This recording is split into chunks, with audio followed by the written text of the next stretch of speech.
zeros of the polynomial, what do you really mean by that? What do you really mean by that? To understand this, we will take one example. P of x is equal to x square plus 5x plus minus 5x plus 6. Minus 5x plus 6 is equal to 0. I think so you know all these things. What you have done all these things in the last year. Okay. So we will do factorization. As you know very well, 6 can be broken. इसको तोड़ सकते हैं घर. इसको कैसे तोड़ेंगे? -3 -2 -6. So -3x -2x plus 6 equal to 0. Therefore x common, x minus 3, इसका एक घर, इसका एक घर. You have done all this in 9th standard. इन दोनों में x कॉमन, घर के अंदर बचा x minus 3 minus 2 कॉमन बचा x minus 3 equal to 0. So अभी ये एक घर, इन दोनों घर में x minus 3 कॉमन, करेक्ट है? ये एक घर है, ये एक घर है, इन दोनों में x minus 3 कॉमन है, तो बचा क्या? बचा x और इधर क्या बचा? 2 -2, करेक्ट है? Is equal to 0. Now you will understand the real meaning of zeros of the polynomial. Now you will understand the real meaning of zeros of the polynomial.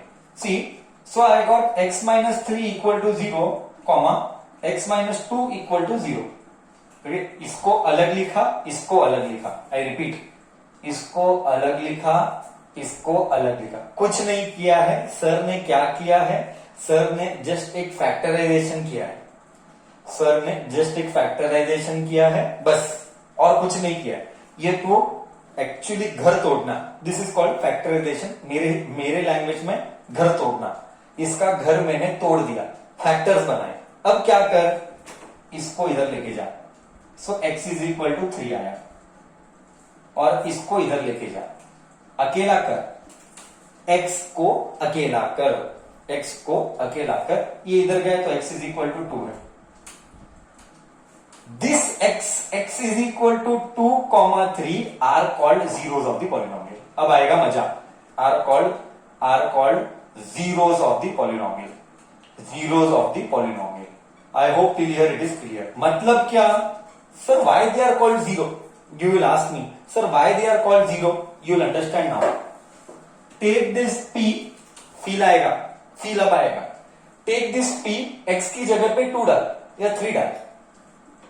x की जगह पे 3 डाल, तो p of 3 क्या है? p of 3 है,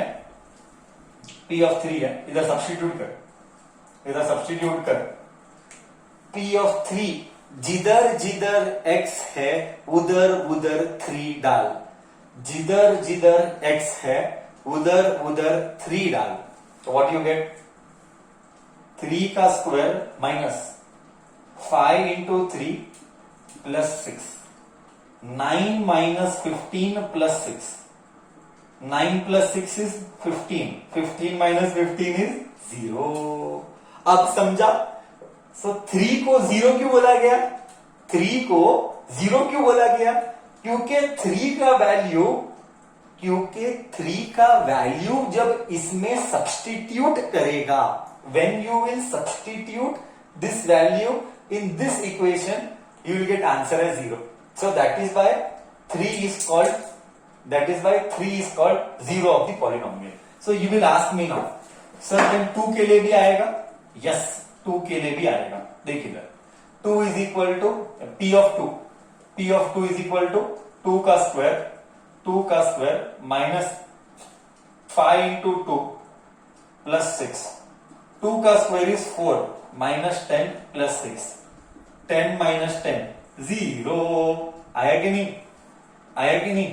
क्या p of 2 0 आया? Now I will tell you important points. First important point. Sir, 3 और 2 को छोड़ के कोई और ऐसा वैल्यू है? नहीं. I repeat, other than 3 and 2, any other value exists? No, it does not exist. Only two values will exist. Sir, how will you come to know how many values exist, how many zeros exist? Whatever is the power, those many zeros exist. I repeat once again. इसका power कितना? इसका power कितना? इसका power है 2. इसका power है 2. अगर power 2 है तो 2 जीरोस आए. 3 and 2 आर द 2 जीरोस. बराबर है. सर जीरो बोले तो क्या? Third time I am telling और fourth time I am telling now. Sir zero बोले तो क्या? जीरो बोले तो वैल्यू सब्स्टिट्यूट करने पर आंसर जीरो आता है. किसके वैल्यू सर? स्टेप 1 फैक्टराइज कर.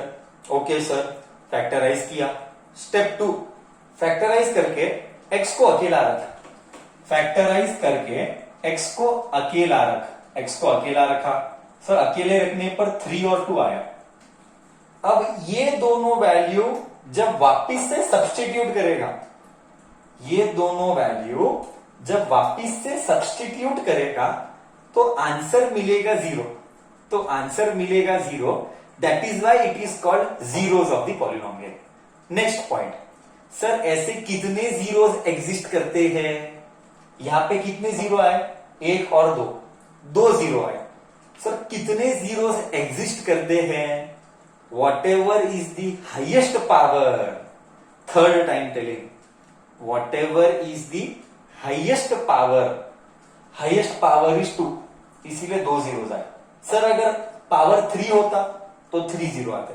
जितना भी हाईएस्ट पावर है उतना जीरोस वो इक्वेशन के आते हैं.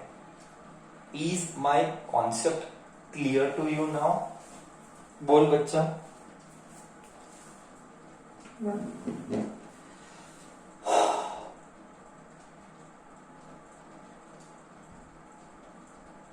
ओके